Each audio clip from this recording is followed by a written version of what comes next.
Welcome to another episode of the Straight Up Chicago Investor Podcast. I'm Tom Shellcross, licensed agent with Second City Real Estate. With me as always, Mark Ainley, founder and owner of GC Realty. And I had the pleasure of spending 3 hours with him this morning. So plenty of Mark Ainley in my life today. I know. So that means we'll spend probably over 4 hours today, and that'll be kind of like a record for a single day. Even recording back-to-back podcasts a couple times, we still never achieved that. So big day, man. Whew, it's a good one. So, but yeah, you went, networking. So that's why we're all here. We're here to learn stuff, and we're here to grow our network. You went to a networking event last night. Talk to us about how that went. Good vibes. We're recording this mid-January. I was at the Chicago multifamily meetup last night. So our friends, Jenny and Greg, I believe episode 82, I looked it up and forgot to write it down, but I know we've had them on the podcast before. They were talking about their ground up development over in the corner of Avondale and Logan Square. You've probably seen Instagram posts on that, but they did a phenomenal job. It's January, so it's just like going to the gym in January. Everyone's excited. There's a plethora of people. There's probably 50 or 60 people packed in there. So great event. Great job by all. And also another shout out, Zach Posey will be now helping lead the Chicago multifamily meetup. So stepping in a little bit of a leadership role for him. So that's exciting. Oh, that's pretty cool. That's awesome. Yeah, no, that network event's always been a good one, and excited about just going to more of those events this year. I think you and me were talking about it this morning, just getting out there more and talking to people. And if anything, we can find more guests that way too. So yeah, it's all good stuff. So, coming in hot. What do you have for the housing provider tip of the week? So this is something I stumbled upon, and I don't know if you know it exists, but for all you short-term renters or people that want to potentially have that as an option, there's literally on the City of Chicago website, and we'll link to this in the show notes, there's a prohibited building list that does not allow it. So if you are an HOA, so this is another angle too. So if you are an HOA or you're an HOA on an HOA board, you want to add your property to this list, you can add your building to this list. And if someone goes to apply for short-term licensing, the city will not allow you to get it. Now, if you're doing your due diligence and maybe you want to consider short-term renting or Airbnb or whatever, you can look on this list and see if a property, it's hard sometimes to call HOAs and get the answers or get firm things, but if this building's on the list, you're not going to be able to do that. So we'll put the link here in show notes, and you guys could check that out as part of your due diligence for when you're buying something. Nice. And from the legality perspective, I believe it's episode 143 with Jessica Ryan. Yes. The ins and outs of navigating Chicago short-term rentals. Look at us. Yeah, she did reference that list on there, and in hindsight, but I came across it through another podcast the other day, and I pulled it up, and it's pretty cool. Cool little tool. Nice. Cool. Let's jump in here. All right. We got a friend of the show here today. We got a GC client, a neighbor to our building. He's been out to dinner with us a couple of times. We've got to hang out with him, but today's guest is an entrepreneur, real estate investor, and accountant born and bred here in the Chicagoland area with 20 years of franchise experience, which we're going to talk about here today because I really enjoy his story. He's also been a tax advisor as well. So Mike offers a well-rounded perspective to both personal and professional clients. He invests mainly in attached single family in the Northwest suburbs as an investor. But like I said, he's a tax advisor, and we're getting into accounting season, and we want to talk about some of the ins and outs that you have to be considering here in the upcoming weeks and months. So without further ado, Mike Procaccio, welcome. Thanks, guys. Thanks for having me on. I appreciate it. The name, is as much as it's pretty easy to say, I always slow down at the end and get all nervous about butcher names. I know you do too, Tom. Oh, yeah. It's better than pistachio, which is what everyone calls it anyway. So, that's fun too. So before we dig in, you have franchises. We've been out to dinner with you, and we've picked your brain on what it's like, and you have 2 Jimmy John's franchises, correct? Yeah. Yeah. All right. So me and Tom, we came up with this question earlier because we were just kind of curious. What is the one sandwich that you do not like? Let's see. I would say throw a shade at one of the Jimmy John sandwiches. I think it's off the menu now. It was the number 13, the gourmet veggie. It was like 8 pieces of cheese and avocado. It was a lot. So it was more unhealthy than the actual gargantuan. So we didn't sell too many of them. They kicked it off the menu. And now they got the spicy East Coast Italian in its place, I believe. So, nice. Yeah, that one's actually pretty good. I've had that one. That's kind of been my new go-to one. Oh yeah, like that. All right, before we get too hungry, we'll keep moving on. But I want to just go down the franchise option, even though it's a real estate show. But I know, any of these yourself, most people listening, they got this entrepreneur blood flowing through, and franchise is always as an attractive path to research. So you, at a young age, dove into franchises. Tell us kind of your mindset at that age and why you found it attractive. Well, first of all, I like the product. Jimmy John's, great sandwich. I went there all throughout high school and college. And, when my dad was like, I originally told him I didn't want to be in the accounting business. And he's like, okay, but whatever you do, you need to be in business for yourself. And I was like, all right. So I went to college. There's a Jimmy John's like a block from my apartment. And so I worked there for 2 years, realized, I can do this. It's not rocket science. You can wear a t-shirt and shorts to work every day. And I was like, all right. So I went down that path, got the franchise agreement signed. I was able to secure the financing myself because it was back when they were giving money out to anyone with a pulse. And in 2008, we opened, and then 2008 happened.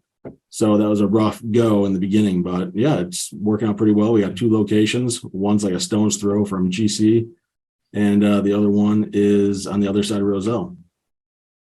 There's something to be said, whether it be franchise, real estate investing, if you're a lender, an agent, if you got into the game in 2007, right? Like when you got in, when things were as tough as they can be, I personally, I was doing lending at that point, and I just didn't know any better, right? I didn't know that there were good times. Just knew this is really tough. Like the odds of you making it, I feel, are just like astronomically higher than someone who started in 2000, whatever. 14, well, for the first 18 months of our existence, we were the only shop open in a plaza of 18. So there's 17 vacancies in us in a new construction. So no one knew how to get in and out. There was still stuff covering the manholes. So there was like giant puddles you had to go through when it was raining out. There was construction behind us. So it was very trying. And, I was young and, learning on the fly, and it definitely was an experience, and it was a useful experience, Well, for anyone out there exploring franchises, any high level advice or any red flags about a franchise you might share that they might consider in their journey? Go visit the store and go visit multiple stores to see how they run. When I went to orientation way back in the day, there was a guy who at orientation, that was the first Jimmy John sandwich he ever had. And I was thinking to myself, I was like, how in the world you get into this without ever trying the product or anything? He's never been to one. This is the first time. I was shocked. So go do your due diligence, check out how the operations work, what they tell you. Be careful of what they tell you. They're going to try and project it in the best light possible, but do your due diligence and look around and look up, stuff, and look at the star. When they have like the amount you make every year, there's a little star next to it. See what that star says on the bottom of the page, because it usually tells you where those numbers came from. I imagine so. Jimmy John's is a pretty tested, tried and true product here in the Chicago market, but I always see franchise opportunities for like something that's not tested here in the Midwest or a new concept. And it's like, there's no discounts for that. So it seems like so much riskier when it's something that's not. It's tough on the East Coast, when they have, Jimmy John's had a rough time on the East Coast. And it's because everyone has like, my uncle's sandwich shop on the corner here, they all have like their own grinders. They eat grinders out there. Yeah. So, it's all like they have their friend's shop, their family shop they've been going to for decades. And it's just been a tough go, but I think they are finally starting to make some headway over there. So that's good. All right. Awesome. So we're going to move on to your day job, your tax advisor job, your accounting job, the exciting part. So first and foremost, just high level, like why'd you get into the accounting space? What motivated you there? Is it family? It was my family. My dad's been doing this, and I think this is his 46th year in business. And he actually, I think, still has a couple clients from his first year in business, which is pretty crazy. And, when I was running the Jimmy John's and I realized, I have this going, I could easily get a manager to run it, and then I can go and do something else. And I was like, my dad has spent all this time, and there's a real value to the experience and the history that, he has there. You don't see many companies that are in business for 46 plus years, and you don't get that. So I felt like it was a good time for me to come in and try and modernize the practice. We got a lot more digital. We, do our best to try and facilitate all that stuff. And it was, I think, a good parlay. So I had the experience from the Jimmy John's. I knew how to work the business world. I taught myself QuickBooks. all that stuff. And then I went on and learned taxes and financial and all that stuff. If it wasn't the accounting route, what route would you have been growing up? What were you thinking you're going to be? Astronaut? I would have loved to have been a pilot. I love flying. I love airplanes. I didn't realize at the time how tough it would have been, flying, being gone like 4 days a week, but I really think I may have gone down that. And I also did architecture, even though, again, I feel like that's a lot more technical than I assumed it was, but probably something like that. Nice. Just curious. That was even on the plan to ask. Just curious. I love asking people time. I don't know if you've ever done it, but I love asking people what they want to be when they grow up. So kind of always reflecting on what they want to be versus the conversation I'm having with them today. So every time I hire or interview somebody for a job, I always ask them that question. We're filming this middle January. It's probably air start of February. What's new this year? What are people that are filing taxes going to have to look out for in general? And then we'll kind of dive specifically into first time real estate owners. What's different as far as compared to the previous years? Yes. Anything different that people have to look out for that is just we want to get out there right away. So right now, this year, you should be expecting a lower refund, first of all, because in the years 2020 and 2021, Congress expanded, a lot of credits to help people with COVID-19 to make it easier on the families. But they didn't make those changes permanent. So for instance, the child tax credit in 2021 was $3,600 a kid. Now in 22, it's only $2,000 a child. The child and dependent care credit is for taxpayers who need care for family while they're at work. Went from a total of maximum $8,000 for 21. Now it's down to $2,100 for 22. Also, charitable deductions. You were able to take $300 even if you took the standard deduction. Now you're only able to deduct charities if you itemize your deductions. So it's important to know because a lot of people really rely on their tax refund to fund their holiday spending or a trip they took during the holidays. So if it's not there, you kind of got to budget and see where you're at. And also, if you file for an extension, that only gives you more time to file your taxes. So if you're expecting a refund, but you actually owe money, you might be on the hook for penalty and interest. So I know most entrepreneurs out there that file for the extension, even though they're having more time legally to file without getting in trouble, they're still accumulating interest if they do owe money, correct? Yeah, penalty and interest. So the IRS wants their money, in real time almost. So you make quarterly payments, that's where they want. And if you pay after the fact, after December 31st, they're going to charge you penalty and interest. Awesome. Love the IRS. Cool. So, I know there's some changes this year with third-party platforms like Zelle and a couple of those other places you might send your friends money or collect money for your small business. Talk to us about kind of some of those changes that you're seeing happening this year that weren't around. Yeah. So like you said, third-party payment is Venmo, QuickPay, Cash App, all that stuff. So say you are a photographer, home inspector, any of those people, or you go out to dinner and split the bill, and you get paid via one of these third-party apps. If it actually got delayed for this year, so this is for 2023, but you may still get a 1099K for 2022 because a lot of the companies had this already going. Gotcha. So if you make more than $600 on these apps, they're going to send you a 1099K, and that's just going to report the income you made. So the way you want to report that is if it's a business and you're using that as payment for your business, you just report it on your Schedule C as income. So easy enough.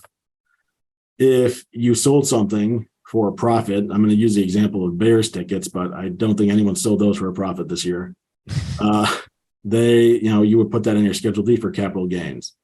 And most likely, if you did sell Bears tickets, you sold them for a loss this year. And there's a few different ways to write off the loss that you get, but that does not offset income. So if you lost like $3,000 on your season tickets for your Bears, that does not offset any income for you. You just have to report it on your tax return.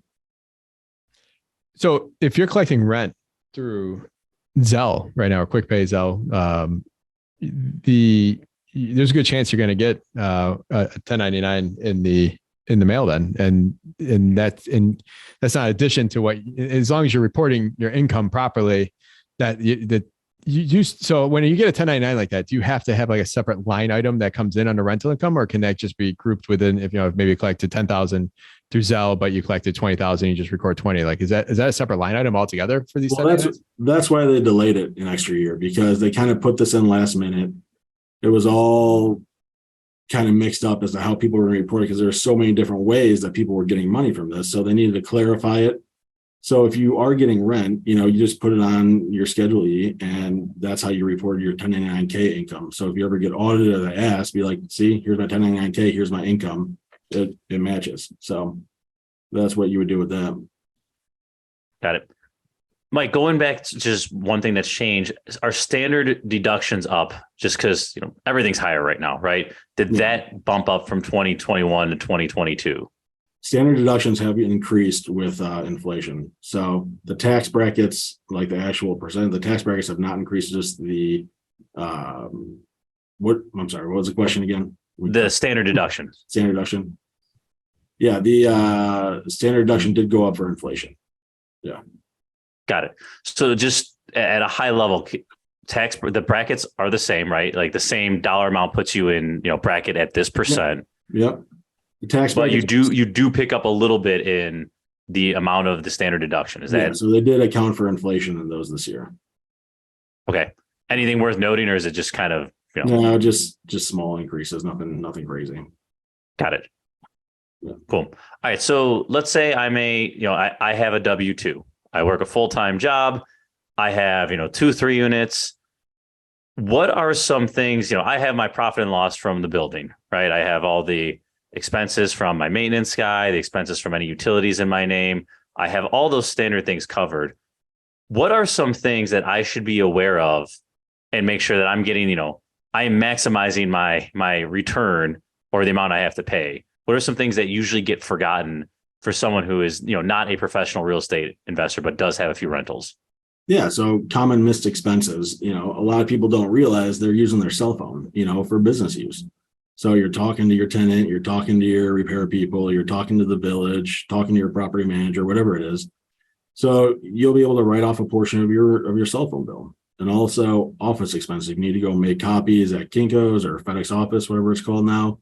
That's deductible. Mileage to and from your unit to go, check it out, to go collect rent, to go make repairs. And also a big one that surprisingly a lot of people forget when they do their taxes by themselves or they have an inexperienced tax advisor is they forget to actually depreciate their property. So that's a big one. So those are some big things that people miss. Man, people actually really forget to do the depreciation. Yeah. More than you would think. I'm trying to cost like every building I have. Yeah. No, but yeah, it's definitely, we've definitely seen it. And it's just, some people just plug and chug and don't even really think about it. I'll come clean on this. I said that in shock, but I just thought about maybe like 2013 or something like that. I forgot to add an entire property we bought to my tax return one year and didn't come up to the next year when I'm like, why don't you got this one on the list? And she's like, you gave it to me last year. So we, on our client checklist, we have a section where it says got married, had a baby, bought a house, because people will frequently forget they had a baby during the tax year. They automatically think that the baby's 14 months now. Yeah. So they're like, well, we had the kid since the last time we talked to you, but a lot of them forget. So that's why we had to add that section to our checklist. Yeah, we were buying hundreds of properties at the time, so I just screwed up on my list. On a one or two, that we got to make sure we catch that. What is the difference? You have the tax professional, I don't know if I'm saying this right, designation. I always hear people talking about that, and then you could do all these other. What's the big difference, or the main difference in having that?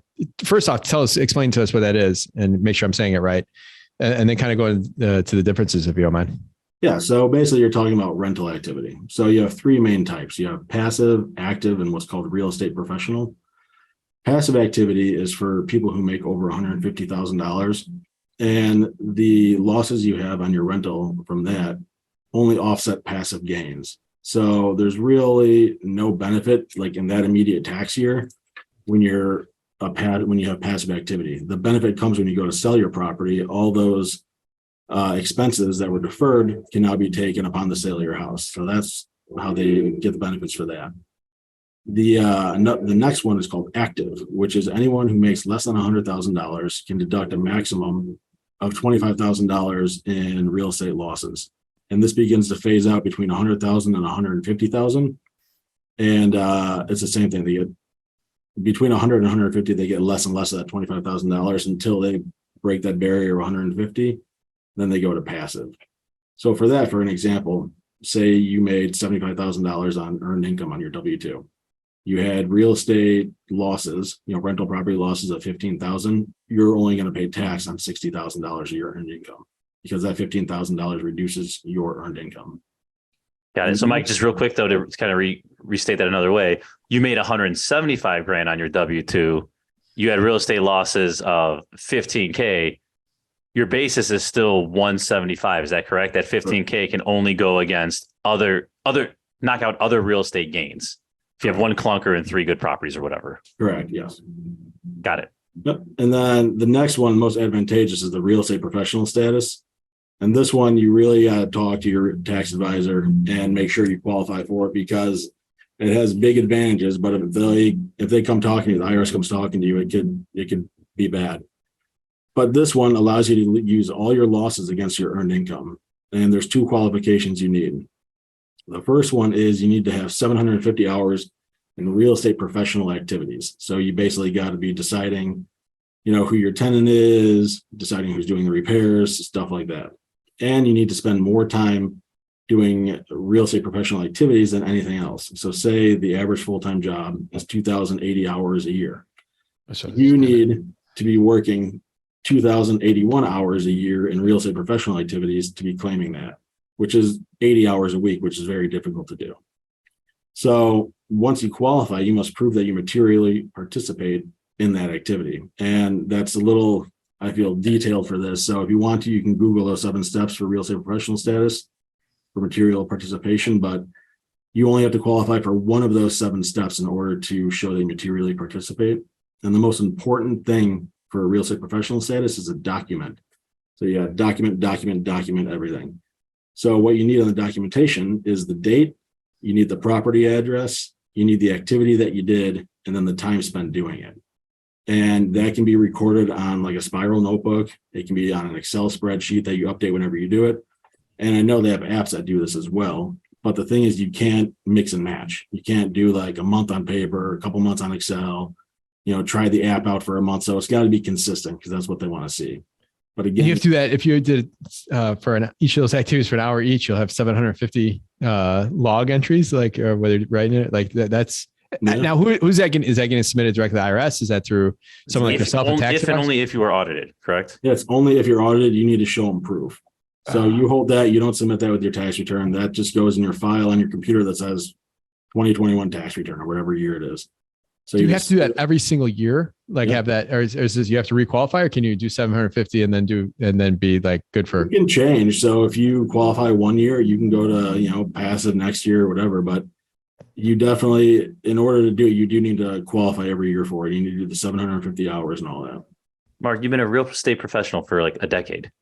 Yeah, no, I know. It's funny because it's like when it's just been something for it's been 20 years now. Like when you're just something for 20 years, like you don't even realize how you got to that, I guess, or the barriers to get to it now. So that's something on an annual basis. So what's something like, you have people that are working full-time jobs or whatever, and they're running flips or doing stuff at nights and weekends. Like that's something that they should be doing is documenting this so they could say this in every April. Well, they wouldn't be a real estate professional unless they worked more hours in their real estate than their W-2 job.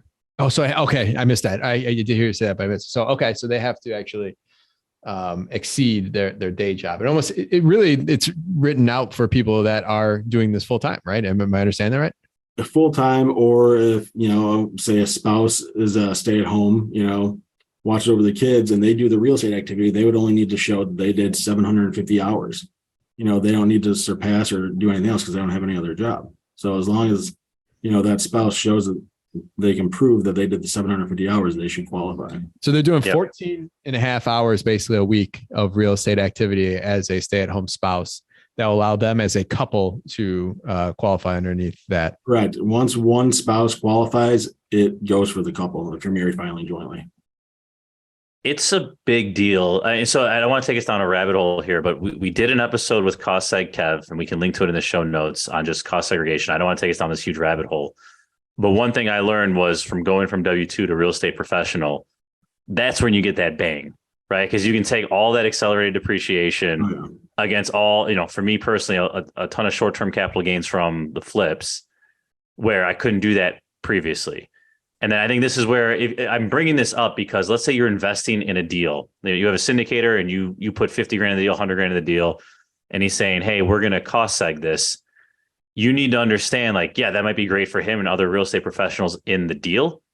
And might keep me honest here, but those accelerated gains, they won't hurt or really help you because it can only knock off other passive income that you earned. You can't take that giant loss to offset other income like from your Jimmy John's franchise or from whatever. Correct. Yeah, you got that right. Yeah. So it's something, if you have multiple people in deals, they get affected differently and you need to understand how it affects you personally. So I guess that's like my public service announcement before taking us down a huge rabbit hole. No, that's such awesome information. So Tom, just when you went full-time real estate, like this is something that you went down, you had to work with your tax advisor and go through all that and document and track it all, right? That's what you did? Yeah. And admittedly, I'm not like the world's greatest at tracking, but besides I have high level notes for each week and it is what, right. You can easily come up with, if you're spending 2,200 hours or whatever, it's like, okay, if I have having 750 documented is simple. Well, yeah, for any IRS agents listening, I mean, I imagine your track record, like if you're doing X amount of deals a year, like you could back into that all day. There's kind of got to be some sort of common sense approach to document that, even if you had to go back and do it. Correct. And, that's what the other thing he says, well, just go, you put everything on your calendar. You can always go back there if you missed anything. Mm-hmm. Right. But yeah, it's one of those things that taxes no one thinks about, but for me, it was very eye opening because you get hammered on these flips. Flipping is the worst thing from a tax perspective. They hammer you on those. And then I would have these rental properties, but without doing the cost, I couldn't use any losses from that to offset the flips before getting to this status. And that was a very big game changer for me. Yeah, that status is huge. So if you can do it, you got to make sure that you qualify and continue to qualify for it. Yeah. So let me ask you a question. Everything I said, talk to someone like Mike. Let's just get that disclaimer out there. Definitely talk to a tax advisor before you do anything like that. This is why I love this podcast. The stuff we get to learn on here, just bringing awesome people like Mike on here. So as far as losses rolling forward, I know for me, I've had extreme losses in a year, mostly around developing and all the write-offs you do when you're doing hundreds of properties at a time. Those losses have rolled forward. What is that only because I have that third option as far as being a tax professional, or can you get losses that roll forward on your income on your years on the other two?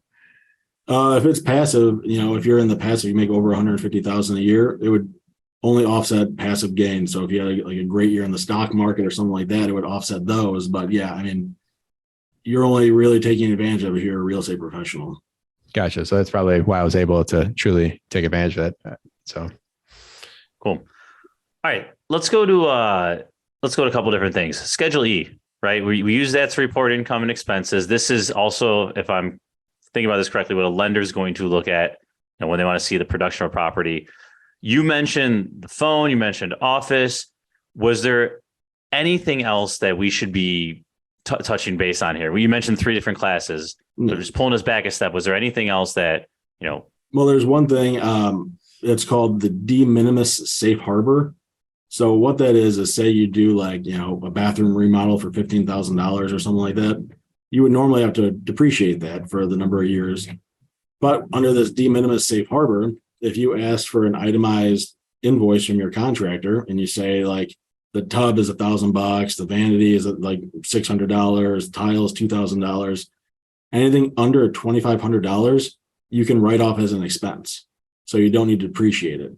So you do need to add a statement to your tax return. This is a mouthful, but it needs to be stated on your tax return. You are electing to use the de minimis safe harbor from section 1.263A-1F1IID.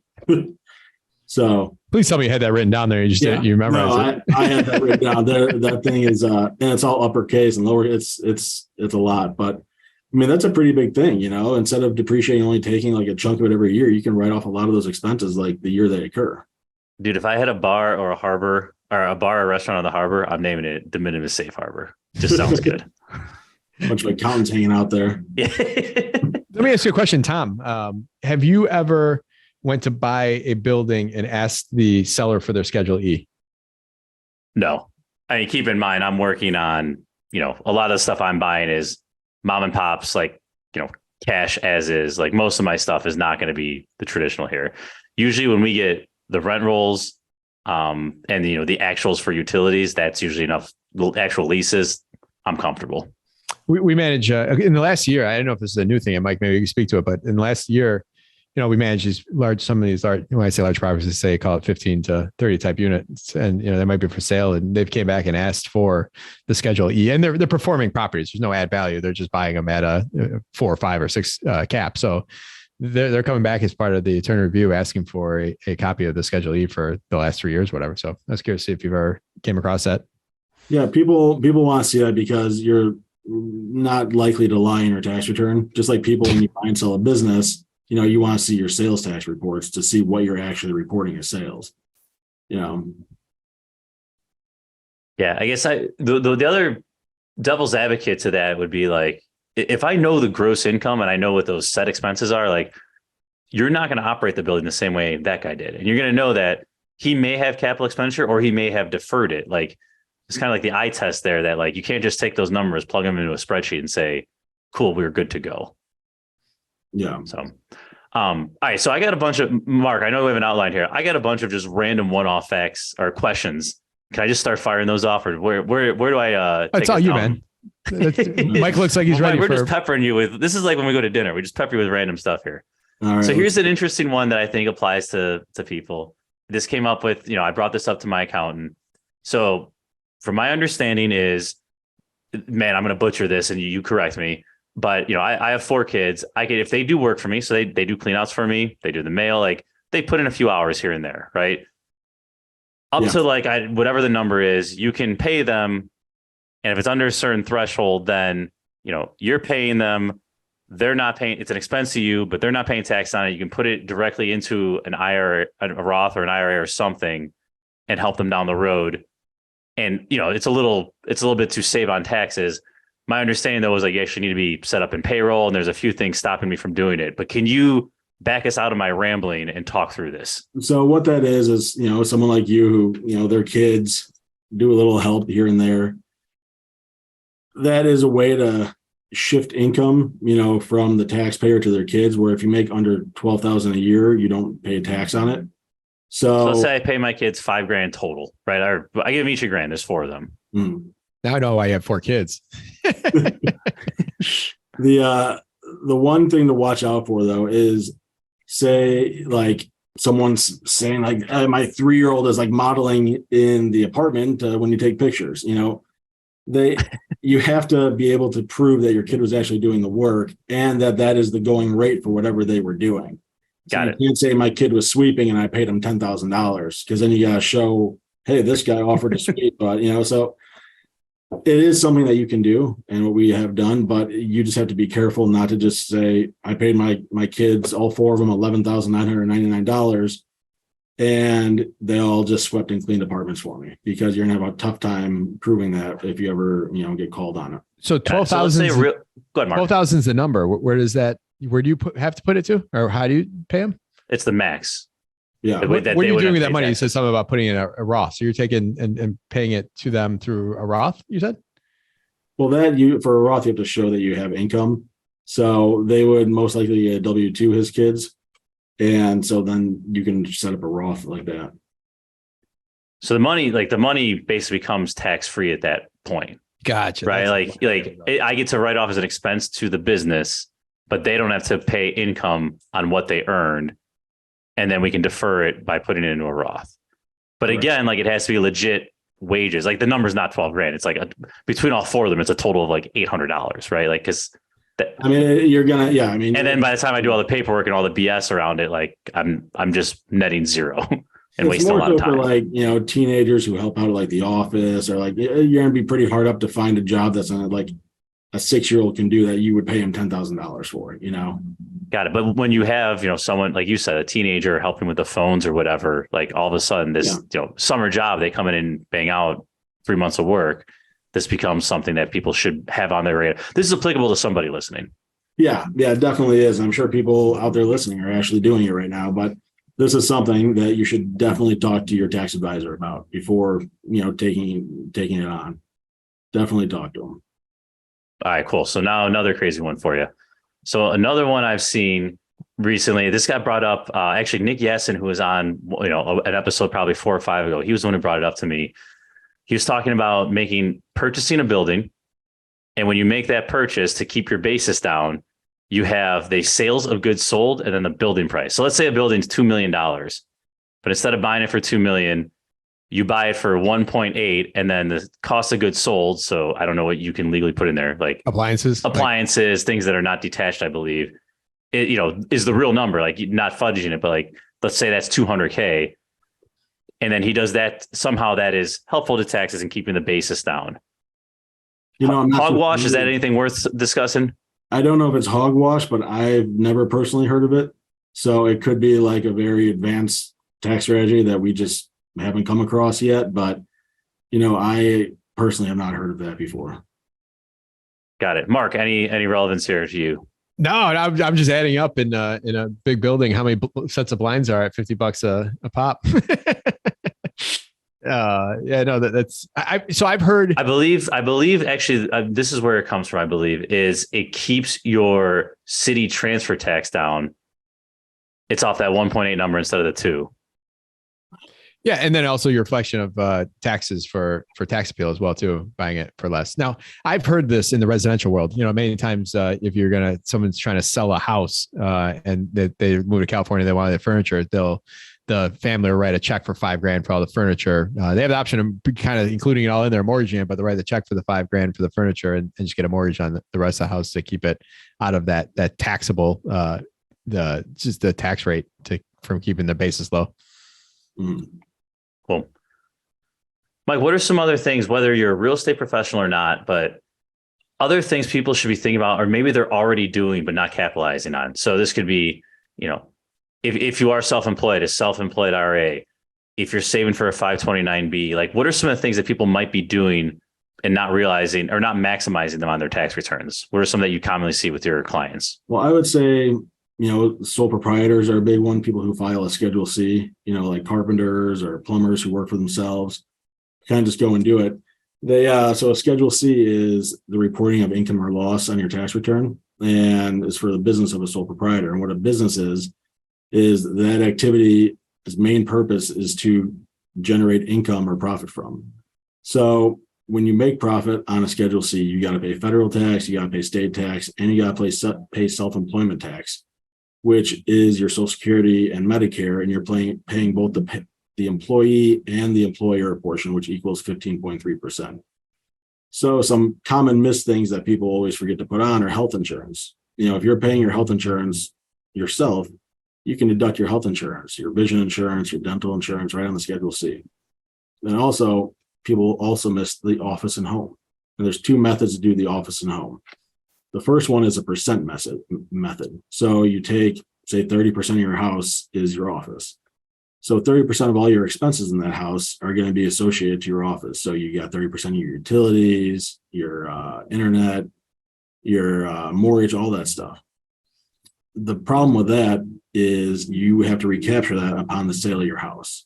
And you have to keep all the records. You got to keep more documentation. It's just much more complicated to do. What a majority of our clients do is what's called the simplified method. And that gives you an expense of up to $1,500. There's no documentation needed. There's no recapture when you sell your house, and it's much easier to do. It's basically just a checkbox you put in. I have 300 square foot office in my house, and it gives you the $1,500 expense. And that's definitely the better way to do it. And then here's some things not to do on a Schedule C that we've definitely seen done. So if you make income, say you make $60,000, don't make one expense for $60,000. Definitely don't do that. That's going to be a big red flag. Also, don't make a dummy Schedule C. So if you have earned income and stuff, don't just make a Schedule C with no income and a bunch of expenses just so you can reduce your taxable income. Don't do that. And on the flip side of that, if you didn't make income, you most likely probably had expenses associated with making that income. So take those expenses, document them, but be sure you're taking those expenses, because we see a lot of people who, have done it themselves or had someone do their tax return, who, like their uncle or something, and they don't put any expenses on their Schedule C. So you're just throwing money down the drain. So those are some things that we see. Yep. Another one, as this is like the time of the year for it, I'm kind of jumping around here, but let's say you have, I pay a lot of contractors, pay a lot of subs. We have private investors that sometimes lend, that we pay them. Talk to us about legally when you need to get, I believe it's 1099s, not K1s. When do we need to get those out? What needs to be on those? How do you track them? Just give us the 101 for someone who this might have been their first year scaling and having to get those out for their business. So 1099s need to go out by January 31st. And depending on how you pay it or what you did, it's most likely going to be a 1099 NEC. They got away from the 1099 miscellaneous. That's for rents and other things. So you would need to issue them a 1099 NEC. And I know QuickBooks does it electronically, and there's a host of other programs you can do it electronically. And if you do it by paper, you need to have the red ink on the 1096 and the copy A, which you'll see if you go to Office Max, they have like the 3-part little thing you can grab and pop it in your printer and do. So yeah, definitely mail them out by the 31st. And that goes for W-2s as well. Got it. And then I'm assuming there's just a penalty for being late there. I believe there is. We've never seen one. I mean, we issue 1099s when clients come in. Then they ask, like, if we haven't talked to them and it's like June and they're like, hey, we need 1099s. We give it to them. We send them out. It's really the main people who are going to give you the issues are the people receiving the 1099s, because until they receive their last 1099, they can't file their tax return. So it's really, we have not seen a fine with handing out late 1099s. Got it. But you're going to piss off the people that have been good to you all year. Yeah. Because they need that information. Yeah. Yeah. Cool. All right, Mark, what do you got? Well, I was to say, yeah, I know there's in September they had, and I might say this wrong, the renewable tax credit that is out there. And I think there's like windows on there, like anything that in 2023, real estate investors here in Chicago should take advantage of. That's out there. This is more so, there's a train going by here. So, all right. Mm-hmm. It's funny because we're right by each other, so I hear it too. Yeah, we're getting it right down the street here. There might be 2 of them now. Okay. So for the residential energy credit, there's no changes for tax year 22. These changes go in effect from 2023 to 2032, and they phase out in 2034. So the biggest main difference is before you were only able to take a lifetime credit of $500. So that means you replace windows in your house one time, $500, you're done. Now you can take a maximum of $1,200 per year. So that's huge, and that's a credit right there. So unfortunately, you can't use it on rentals, but there's a strategy where how this can be useful. Say, my house, I need to replace the windows. Instead of replacing whatever 15 windows in my house, I can replace 3 of them a year, and I can take advantage of like the $600 savings that Windows gives you every year. So there's no lifetime limit to that. But there are different items and different amounts that you can get the credit for. So you definitely got to talk to your tax advisor and see what qualifies and how much it's for. Got it. Yeah. Cool. So we're talking about, after this is all great stuff for when you get all your information to your, tax professional, to your accountant, but taking it a step back, do you have recommendations on software or ways to keep your profit and loss? Let's say you have just a couple buildings, right? Mm-hmm. Is that QuickBooks? Is that something that you see on spreadsheets? Like, what would you say is a best practice for someone who is, not doing it out of Buildium or Appfolio, but just kind of getting started? If you only have a handful of properties, there's nothing wrong with just doing a spreadsheet, on Excel, because you're going to have 5, 6 expenses a month, maybe, it's not going to be hard to do. And you'll have your bank statements to back it up. And we have a lot of people who handwrite it still, they give you sheets of paper and they just write, X property, and then here's the rent, and then here's my expenses for the year. So, it's something you can tally up at the end of the year if you want to, but there's no right or wrong way to do it as long as it's documented and it's legible. Cool. What's the first day? And by the time Sarah's will probably come out. What's the first day people can file for taxes? Is that day? It's January 23rd, I believe they just announced. All right. So January 23rd. What that means for all you landlords that have tenants that are behind, usually the tenants that are behind are the first ones running to get their tax return filed. So make sure in your payment or collection plan right now, make sure you're planning on them turning some of that over to you to catch up if you have anyone that's in arrears. That's my public service announcement. That's a good one. Cool. Mark, anything else? Are we good to wrap here? No, that's awesome, Mike. That is awesome, man. You are active locally here in Chicago market, real estate investor yourself. You have, people can reach out to you, and I'm excited. I got a couple ideas of things we can put on the website as well, following up the show. So it's pretty cool. Yeah. Appreciate you coming on here. Yeah. I appreciate you guys having me. Let's go to the wrap up, man. Let's do it. All right. So Mike, what's your competitive advantage? How have you been able to do this while so many others wish they could? Well, I'd say my competitive advantage is, I'm a tax advisor, but I'm also a small business owner. So I know what it's like to make $50,000. I also know what it's like to lose $50,000. So when I'm talking to clients and they're like, I'm not having a great time, I've lost a lot of money, I understand, I've been there, and I give them suggestions based on experience and knowledge of being in the business, not just looking at a profit and loss. And I would say that would be the competitive advantage. Walk the walk. I love it. There you go. All right. So putting on your investor hat, what is the one piece of advice you would tell someone that is yet to buy their first property here in the Chicagoland area? I would say first educate yourself, but then just do it. I'm going to use an example of when I got my license, my driver's license. When you're driving, getting your permit, you have your parents in your car, you have the instructor in the car, and you're going through the motions, but someone's watching out for you.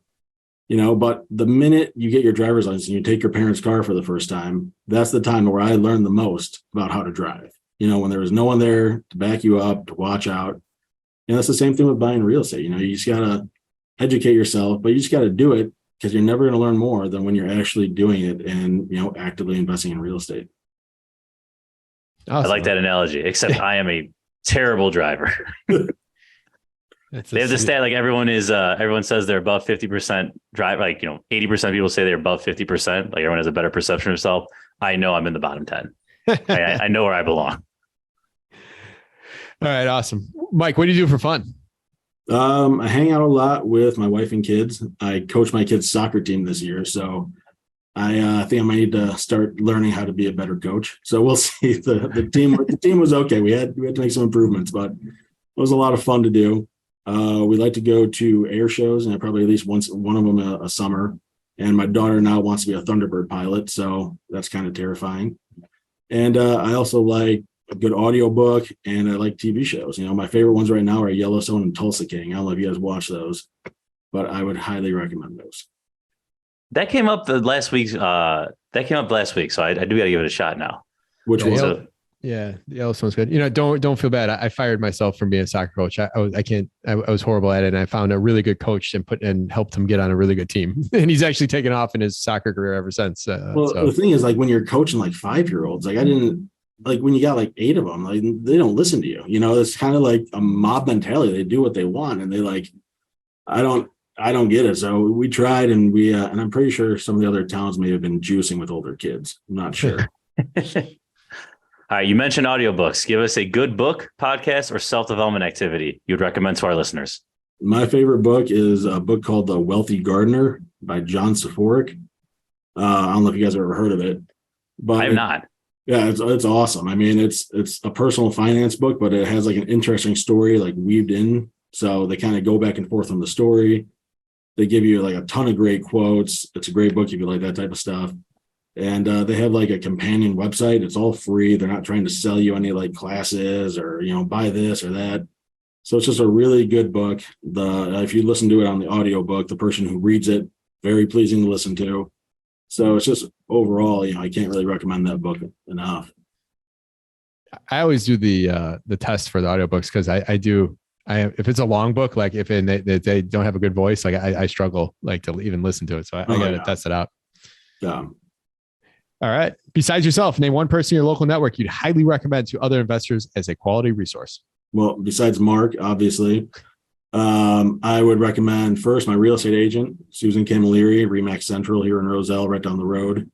My lawyer, Dave Schluter Law Office in Itasca, and my lender, Rick Tafel from Wintrust Mortgage out of Bloomingdale Bank. So all four of you guys are my team here when it comes to, rental and investing and stuff. So I appreciate all of you. Awesome. We have to get their emails so we can link to them. Yeah, Alex, link to those in the show notes, please. So, Mike, thank you so much. You provide a ton of value to our listeners. How can they learn more about you? Is there any way they can provide value to you? Yeah, if they want to get a hold of me, they can check out my LinkedIn. They can go to our website, which is pfsgi.com. My email, which is map2@pfsgi.com, or give our office a call. Ask for Mike Jr., number 630-924-2400. And they can add value if they know of anyone who's in need of an experienced tax advisor. Send them our way. We'll be more than happy to take care of them. All right. You ready for the Chicago Fact, Mark? Heck yeah. Chicago Fact today.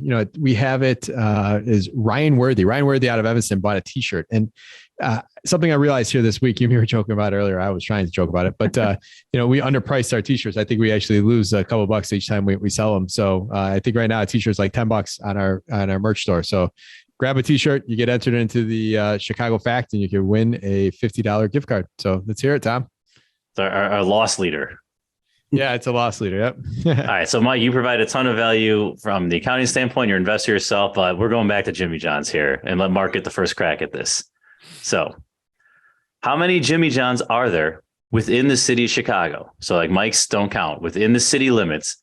How many Jimmy John's are there? And your options are 22, 44, 88, 176.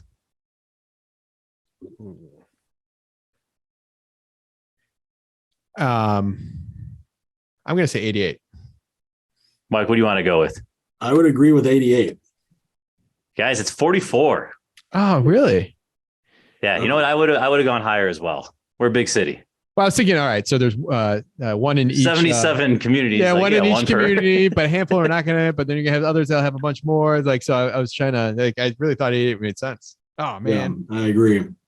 All right. Well, Ryan, we'll put your name back in there, and we do appreciate you buying a t-shirt, and others you can check out our merch store as well too. So, all right, another show. That was awesome. Mike, you made accounting as fun as it could possibly be today. So we appreciate that. Mike, thank you very much. Tom, thank you as always. Listeners, check out our website. We have added now a whole different section on sponsorship. If you have an interest in sponsoring the show, we are excited to have that discussion. We have a few different options, very affordable, and always looking just to bring more people onto the Straight Up Chicago Investor podcast team and in the community. So thanks again, Mike. Thank you as always, Tom. Listeners, we'll see you next week. Thank you, guys.